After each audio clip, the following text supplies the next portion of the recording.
Guys, ito ulit ang ating ginawa kanina. Ito bali ito yung bulb niya kanina. Tapos ito yung kanyang ground na sinabi ko. Nasa body ground ngayon ng jeep. Ayan, ito po yung jeep yan. Ito po yung ilaw niya. Ito yung ito na po yung yung positive niya kanina ginawa natin. Ayan. Guys, ayan oh. Ito yung kanyang positive na battery. Ayan. Ayan. Ayan oh, ilaw na. Ayan, umilaw na guys.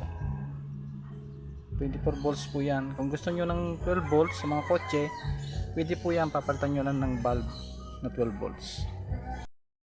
Okay guys, ito nga po pala paano natin ginawa yan. Ganito po yan guys. Ito po yung 24 na battery, 24 volts na bulb. Ayan.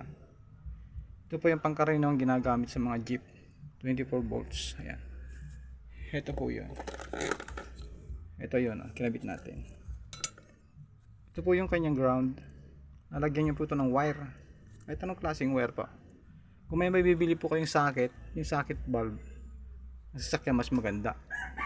Kasi yung guys, meron na siyang wire. Dudugtong nyo na lang. Ngayon, dahil wala po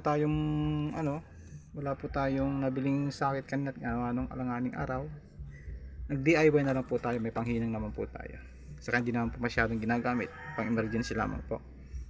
Ayun po, ito yung kanyang bulb, ito yung ground, ito naman po yung kanyang positive. Yan, bali itong may clip na yan, yung dulo ng wire nyan dito po nakalagay yan sa ground. Tapos yung positive naman po niya ay heto, may wire din po yan. Ayan, may wire, mahaba po yan, mahabang wire. Dito naman po nakalagay sa positive niya sa gitna.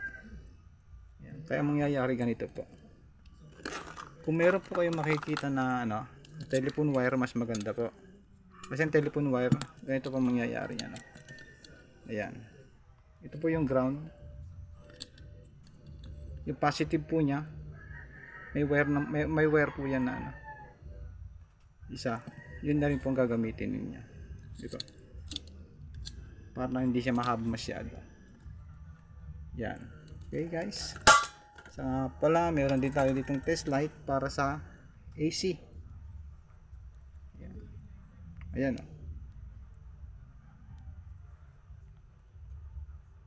Yan. Salamat po.